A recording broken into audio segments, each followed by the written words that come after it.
So guess who's saying the worst things that have ever been said about John Boehner? That's right, Republicans. We saw the specter of 2 possible government shutdowns in 2014. It's bad for the economy, bad for the middle class. I don't think that's good for anybody. As for that whole strategy of taking the country to the brink of to raise the debt ceiling. over the raising of the nation's debt ceiling, We don't want nothing out of this debt limit. still on the table. Some kind of concessions for raising the debt ceiling. We don't want nothing out of this debt limit. I don't see a real soul searching going on. Leadership does not want to fight over the debt limit. We almost defaulted on our debt. That's what got us out of the government shutdown. It wasn't exactly the strategy that I had in mind. This time, it's John Boehner that's bucking the outside group. They've lost all credibility. Yesterday, Ryan tried to defend Boehner. I think John just kind of got his Irish up. Hey, I was frustrated too. it's all good. I would prefer to keep those conversations within the family. Paul Ryan tried to kiss and make up this weekend. Paul Ryan carries a lot of weight within the Republican caucus. We don't want nothing out of this debt limit. They want to sell what they have in the best possible way. Ryan said we've got to move to common ground. They're expecting us to find common ground. No. There's no fundamental policy shift happening here. We got to move to higher ground. Stay tuned for some Republican demands on that.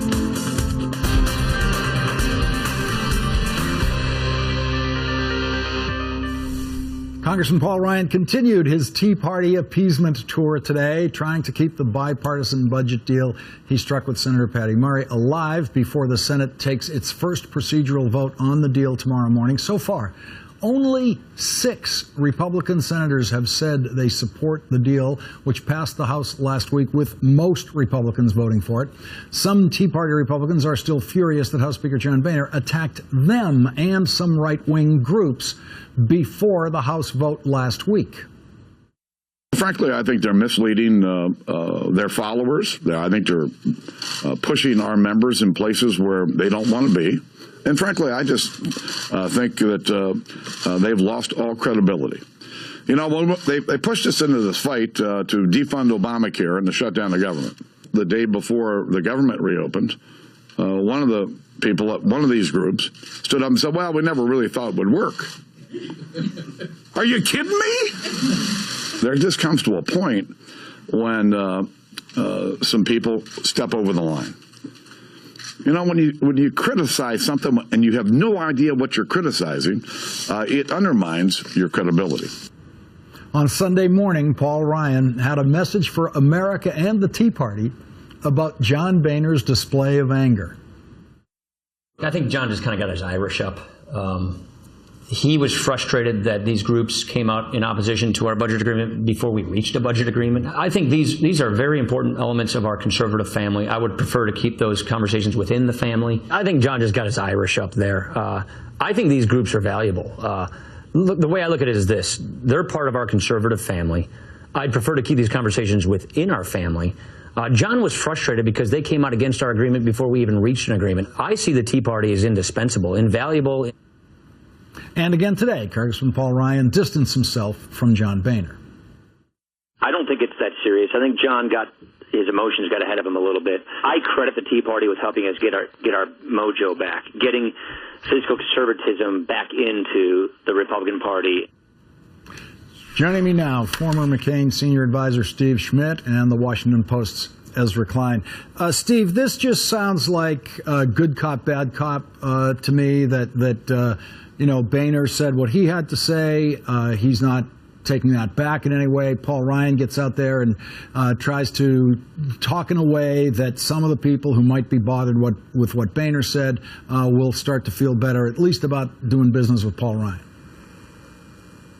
Look, I think that John Boehner had a message, Lawrence, that was fundamentally directed at the politics for profit crowd of the Republican Party, people who sit atop the profit wing of the Tea Party. And I think that Paul Ryan is trying to reassure voters who sympathize with the Tea Party, Republican voters who were aghast at the abrogation of Republican politicians and leaders over much of the last decade when it comes to keeping careful watch on the nation's purse strings, the spending excesses that took place under a Republican president and a Republican Congress. And Paul Ryan, of course, I think does have future national ambitions, and he wants to be someone who is appealing to all sides of the party, And I think John Boehner is trying to run the House, and he's had great difficulty doing that with the Jim DeMint wing of the party run amok over the last couple of years.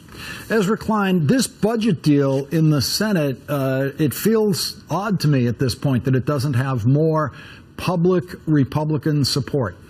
Yeah, it is peculiar, isn't it? I mean, it is. Paul Ryan, it's almost easy to forget, was the vice presidential nominee, was the keeper of fiscal conservatism. And I think that what you're seeing here, I think that what is underlying this budget deal already is both sides to some degree giving up on the fundamental requirement of compromise, which is actually compromising on anything. The fundamental insight of the deal is that the Democrats didn't do anything on entitlements. Republicans didn't do anything on actual taxes.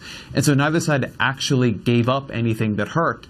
But now we're going a further step, and Republicans aren't even happy with the deal in which nobody had to give anything up, and yet they still got $20 billion of extra deficit reduction. There's an argument out there that I think is persuasive, particularly when it comes to what Steve calls the politics for profit crowd, which is that fundamentally they don't enjoy or want or support legislating. They don't want to have anything to do with the actual political process itself. And that perspective has cowed a lot of Republican leaders to pull back, or Republican legislators to pull back from anything that actually has any hint of Washington legislating around it. And I think that is what you're seeing here. So, Ezra, is this thing going to pass in the Senate? I think so. So the big vote comes tomorrow. It's a cloture vote. They need to get 60 votes in order to beat a Republican filibuster, if any Republicans actually attempt to mount a filibuster. They've already gotten pretty close to there, if not there. I don't think there's too much doubt. But look, we've seen things like this fail on certainly the floor of the House before, not that often the Senate. Even if there's not a lot of highly public support for the deal, Mitch McConnell is typically able to deliver his people when he wants to deliver his people. Not that many folks in the Senate want to deliver Paul Ryan a humiliating defeat. He's very, very well liked by Senate Republicans. So I don't think people are too worried about it, but it is a whole lot less than a resounding show of support for either Ryan himself or for the idea that House Republicans after the shutdown are going to pivot back to doing some kind of more business as usual legislating. Well, Steve Schmidt, talking about the politics for profit crowd, which is a good label. I like that. The Senate Conservatives Fund, which is one of these operations, has sent out the most extraordinary fundraising letter I've ever read in this kind of area. This is the Senate Conservatives Fund. They are, you would think, in the business of trying to elect Republicans to the United States Senate. And this, they are attacking John Boehner. They attack Mitch McConnell in here, Mitch McConnell running for re-election. And here's what they say. It's hard to believe you're reading something that's supposed to raise money for Republicans.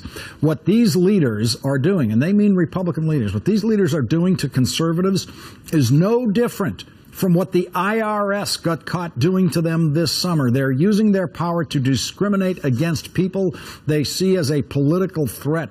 John Boehner called conservatives ridiculous for opposing the budget agreement that increases spending, raising taxes, and funds Obamacare, while Mitch McConnell previously called us stupid traitors who should be locked in a bar and punched in the nose. Unfortunately, their attacks go beyond words. A top conservative aide in the House was fired last week for opposing John Boehner's budget, and Mitch McConnell has blacklisted political firms that work for conservatives. Steve Schmidt, that apparently is how you raise money from Republicans these days to try to elect Republicans? Look, I think one of the great television shows on the air right now is The Americans, and it's the story of these deep cover KGB agents in early 1980s Washington blended into American society. You could extrapolate that plot. I mean, if this was a deep cover operation to elect Democrats, it couldn't conceivably be more successful. The Senate Conservative Fund has done more to elect Democrats than the DSCC has done. With the nomination of these loony candidates in the name of freak show conservatism, we've given up 5-6 U.S. Senate seats over the last 2 election cycles. And this is one of the effects, Lawrence, of campaign finance reform. We have pulled the money away from the political parties, which have always been stabilizing and moderating forces in politics, and we have diffused it out to these outside groups that are ideological. And so anytime that there's a deal, that they have the ability with over-the-top rhetoric to go out and fleece grandma $5 at a time, you're going to see them do it. And that's exactly what that letter is about. It's about putting money in their pocket. It has nothing to do with conservatives. It has nothing to do with electing conservatives, electing Republicans, or battling liberal policies that as Republicans we're against. It has everything to do with lining the pockets to pay consultant fees on these groups. And the American people are getting paid for suckers on this. And there's well-intentioned, good-hearted conservative people out there who are getting played over and over and over again by these groups, and it's just too bad. And Ezra Klein, these groups do have an effect on inhibiting votes and positions taken by Republicans in the Senate, as we're obviously seeing this week. Yeah, that early monologue from John Boehner is an extraordinary political document because, on the one hand, as Paul Ryan says, he's getting his Irish up, he's frustrated, but there is a passivity to the way he explains what happened, that they pushed him somewhere, that he had to go, that Republicans were pushed over a line. Well, John Boehner's the Speaker of the House. It is, in theory, a powerful position. These Republicans, they are elected. They have until the next election to do a good job. They speak to a larger election audience than the Tea Party. And the fact that they there's nothing that these groups have that should be, in theory, forcing them over any lines if they simply had the courage to stand up to them.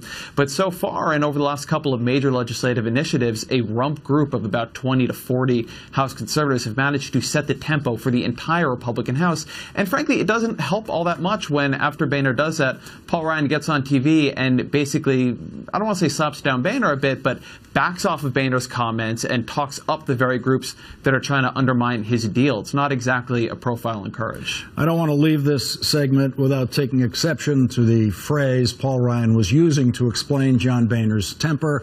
I don't think the Irish had anything to do with it. And also, there's no one under, 60 who knows what that phrase actually means, and I will leave it to Google to explain it to anyone who cares. Ezra Klein and Steve Schmidt, thank you both very much for joining me tonight.